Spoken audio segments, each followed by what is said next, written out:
Obodi could have scripted a more dramatic finish.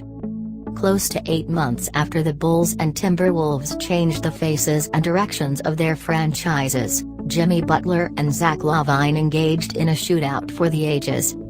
Similar to the reaction of many to last June's trade, which has moved from being reviled to respected, the Bulls erased a 17-point lead and snapped a 7-game losing streak with a 114-113 victory, secured when Butler's 23-foot jumper rimmed out at the buzzer. LaVine matched a career-best streak with his 4th straight 20-point game and finished with a season-high 35 points, scoring the Bulls' final 11.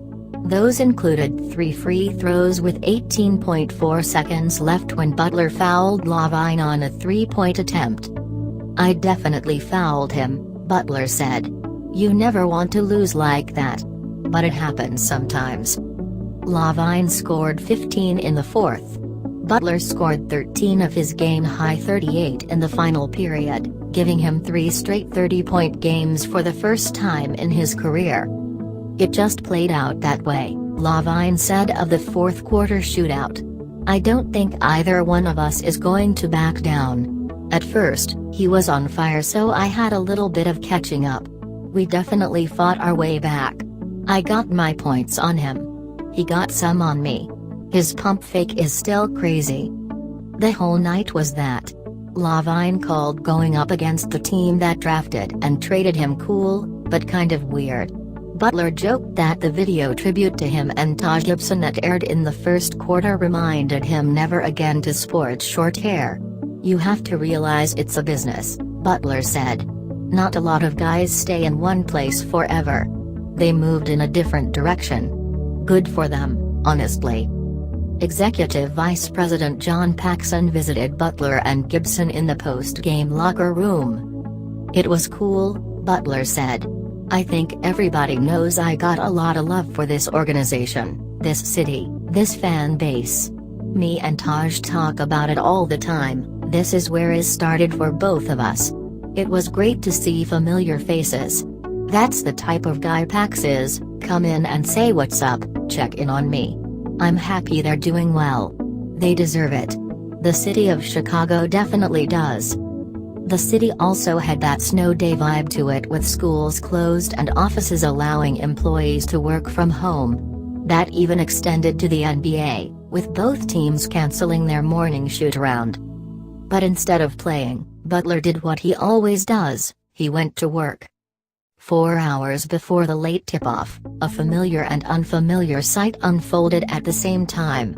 Butler arrived early to get up extra shots, but this time he wore a Timberwolves jersey in his first trip back since the Bulls traded him last June. "Jimmy is a fierce competitor," Timberwolves and former Bulls coach Tom Thibodeau said. "The thing that makes him so special is everyone is trying to make this into something bigger than it is. Anytime you do go back, it does mean something. But what makes Jimmy so special is he treats every game that way. He plays every game like it's his last." So did the Bulls, who also had Jerian Grant miss a triple-double by 2 rebounds and welcomed Lauri Markkanen back from his 3-game paternity absence with 12 points on just 7 shots. "We need to get him more," Coach Fred Hoiberg said. The appreciative crowd greeted both Butler and Gibson, also in his first trip back since last February's trade to the Thunder, with several ovations. Following the loudest, a standing ovation after a video tribute to both players aired, both Butler and Gibson acknowledged the crowd. But Butler is always, ultimately, about business. That's why Thibodeau knew Butler would be the perfect addition to a young mix featuring Karl-Anthony Towns and Andrew Wiggins that is trying to end a 13-year playoff drought.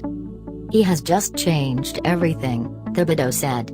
"What he did, with the Bulls, was phenomenal to grow the way he did. I was away from him for 2 years, but just seeing the growth in him in terms of leadership, in many ways it reminds me of the way Luol Deng was with him. He has done a great job with our younger guys. For Towns and Wiggins, they're going through the things that Jimmy just went through. He learned a lot from that experience and is sharing that with these guys."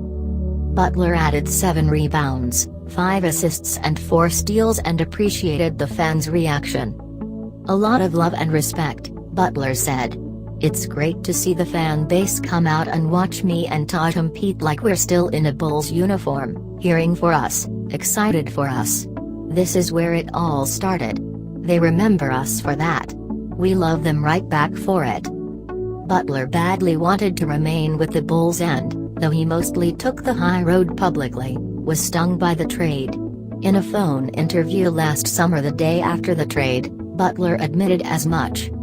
"They weren't convinced I was good enough, whatever you want to call it," Butler said while vacationing in Paris. Both teams have come a long way since then and remain pleased with the trade. And for at least one night, the Bulls and LaVine got the last word. "They put the ball in my hands and trusted me to make the right plays," LaVine said.